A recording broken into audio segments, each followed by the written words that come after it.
Mr. Simpson? I don't want the first thing I'm going to say to be misconstrued in any way. I'm about to say something that was said to me by several people, but none of those people were firemen or policemen. It was suggested to me quietly and privately that I need to be maybe afraid to fly in the face of history and tradition by suggesting that our brave men and women who are firemen and police persons bear a serious burden in this.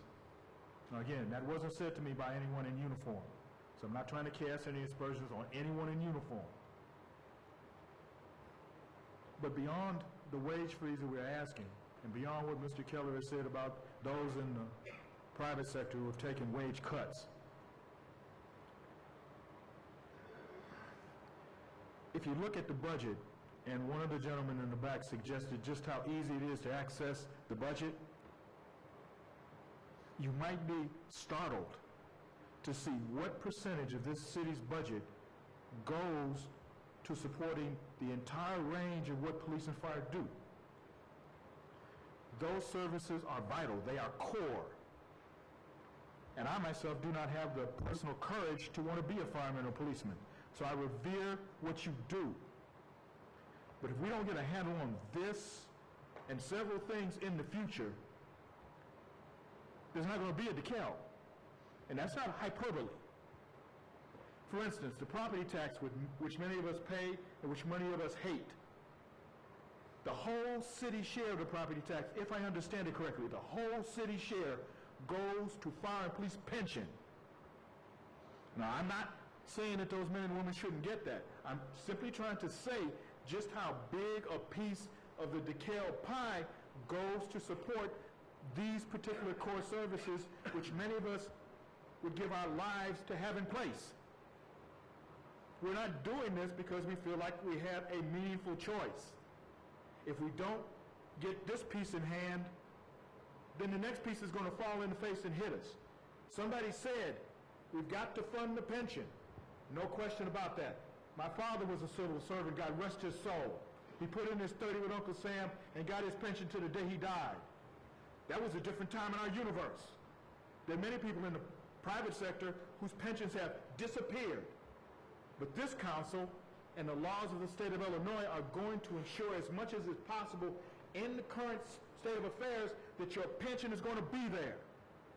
This town, you and your fellow citizens are going to pay into that to make sure the pension is there, while GM may lose theirs, United Airways may lose theirs, and so on. But if we don't get a handle on this, if all of you brave men and women don't step forward, and I'm not questioning your bravery in any way, I'm complimenting it, but we're up against it. This is not a joke. We're not getting fat up here. And to put it into small perspective, because I would like to end with some humor, so you don't think I'm trying to lecture you. In the past year, I have not eaten a single meal paid for by the city. And I believe many, if not all, of my fellow city council members can say the same thing. We're not getting fat up here. Our friends are not getting fat on the decisions we make. And we listen. When somebody made appropriate fun or ridicule of $40,000 cameras, we're going to listen.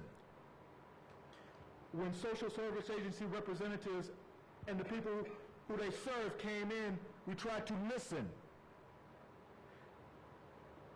When it came to returning the sales tax, we listened.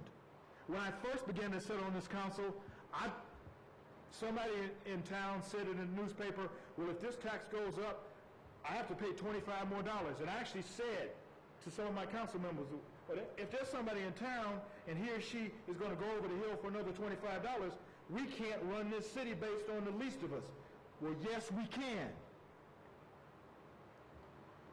Firemen, policemen, and fire and police women do a great service to all of us.